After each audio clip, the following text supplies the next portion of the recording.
What's up mga paps? Welcome to another Air Spencer unboxing video. And like the other unboxing videos that we had before, i-share ko lang sa inyo ang scent profile ng Air Spencer variant na i-unbox natin today.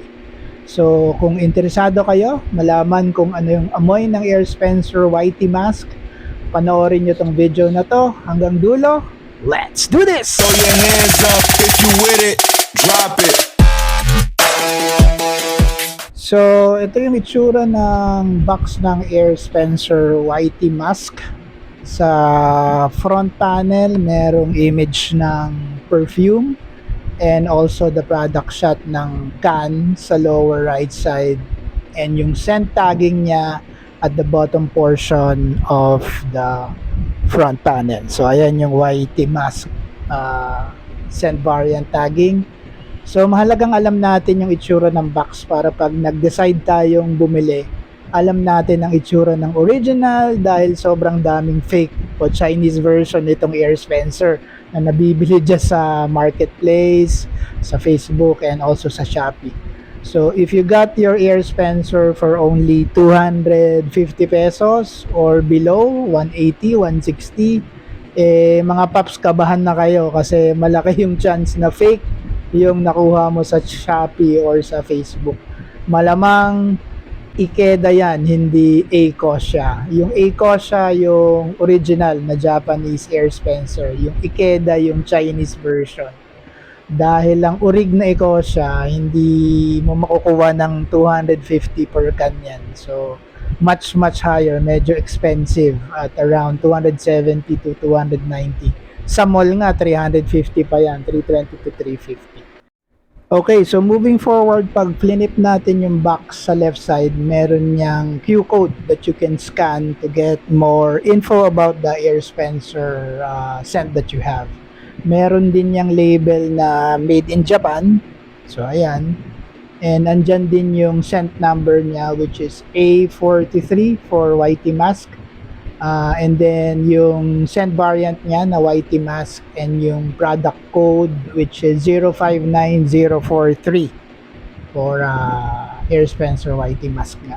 Yung Q code, pag in-scan mo yan using your cell phone, it will actually direct you to the Air Spencer website. And if we flip to the other side, may mga description yan in Japanese na if you do the Google Translate, sinasabi lang na there is a risk of cutting your fingers kasi medyo matalas yung cover pag tinanggal mo yung cover ng can, and then there's a tendency to spill the content of the can kung mali yung bukas mo, which hindi naman nangyari sa akin ever since. And if we do another flip to check the back part, you'll see the scent layers in Japanese.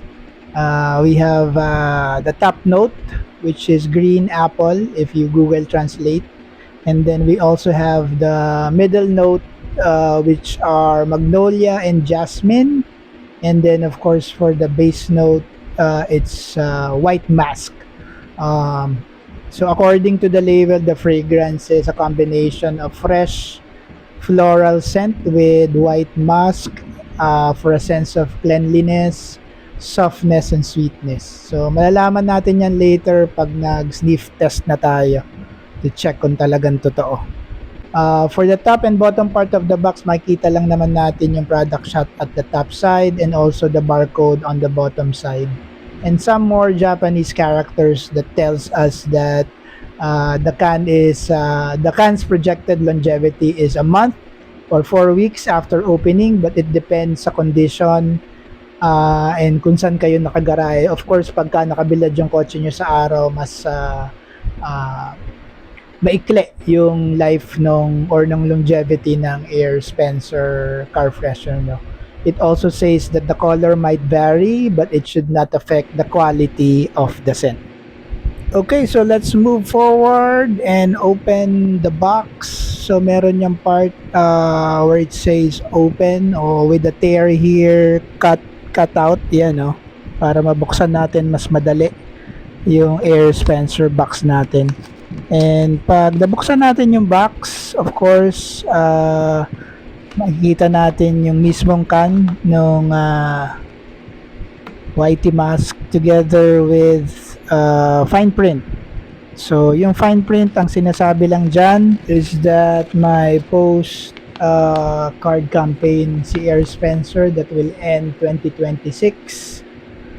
So, you can download the application by scanning the Q code. Also, it tells us na thank you for the continued patronage of Air Spencer.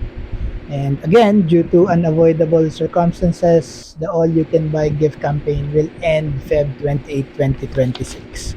So, ayan lang yung nakalagay dun sa fine print. Okay, so imbestigahan natin tong can ng Air Spencer. Ang whitey mask, kulay white yung kanya with the Ecosia brand. Makikita nyo sa mismong can. And then, of course, yung logo niya.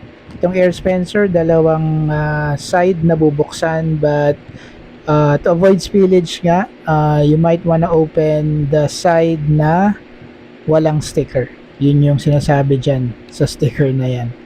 So, ayan.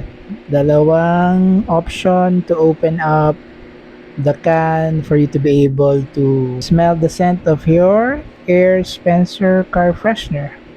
Let's smell it! Okay, so buksan na natin mga papi. So again, itong Air Spencer, if you look at the can, meron niyang yung parehong side nabubuksan. Okay? So yung isang side merong yellow sticker, yung isang side wala. So usually, ang sinasabi ni Air Spencer, to avoid spillage, open the other side, the one with no sticker, yung side na walang sticker na kulay dilaw. Para ma-avoid natin yung spillage. Pero ever since gumagamit naman ako ng Air Spencer, hindi ko pa siya na-experience na mag-spill over yung scent niya. Kasi hindi naman siya liquid. By the way, itong Air Spencer ang gumagamit. Ito lang yung air freshener na gumagamit, alam ko, ng ceramic diffuser. So, yung ceramic diffuser makes your scent last longer.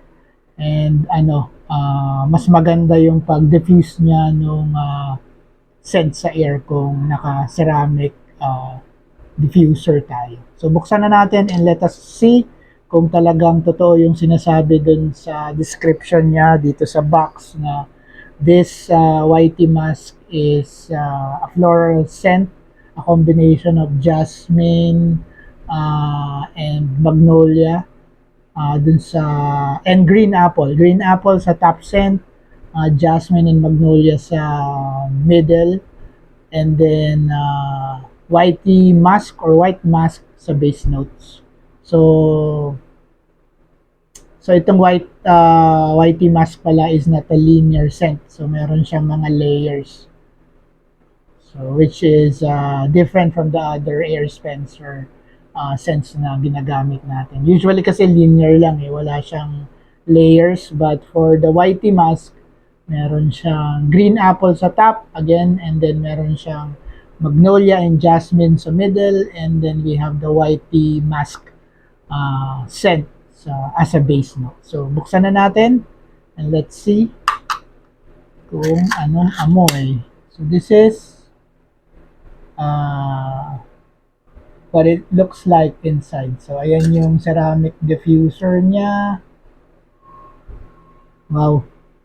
Bango floral nga siya. So, I can actually immediately smell yung green apple. Ito nga yung top scent niya, yung green apple.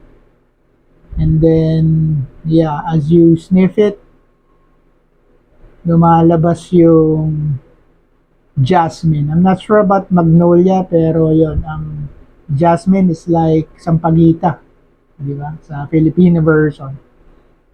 Pero yon, green apple, jasmine, hindi ko masadong masent or maramdaman yung mask niya. Pero kasi base note siya, baka after a while, tsaka natin siya maaamoy or mararamdaman. Pero all in all, mabango to. not as good as marine squash or blue musk or marine blue squash na palagi natin ginagamit. Pero if you're looking for a scent that is floral, sweet, and fruity, baka magustuhan mo tong whitey musk. So, yeah, this is a good variant of Air Spencer. 290 pesos, whitey musk, scent number 437. So, nagbebenta tayo nito sa Facebook. Message nyo lang ako, Cho Apostol, hanapin nyo sa Facebook. 290 pesos per can ang benta ko nito. Sa mga mall to, mga nasa around 320 to 350 to. Pero sa akin, 290 lang. So, marami tayong mga scent variants na available. Marine squash, lemon squash, pink shower, marine blue squash, samurai man, blue musk, clear squash, at marami pang iba. So, message nyo lang ako sa Facebook. Ano? Habang tumatagal, this scent grows in me. Bango. Okay, so babalik lang natin yung cover niya and then ilalagay natin siya sa can tool holder para mas manageable and controllable yung diffusion ng scent niya para mas tumagal. Again, this will last for 4 weeks. Depende. Kung meron kang sariling garahe, baka mas matagal pa, mga 6 to 8 weeks. Pero kung nakabilad yung kotse mo sa araw, mga 4 weeks or a month, itatagal nito. So, pagka ubos na yung scent, medyo mahina na siya. That's the time na bubuksan natin yung kabilang side. Alright? So, that's our video for today. Again, mag-ingat kayo sa mga fake dahil maraming fake nito.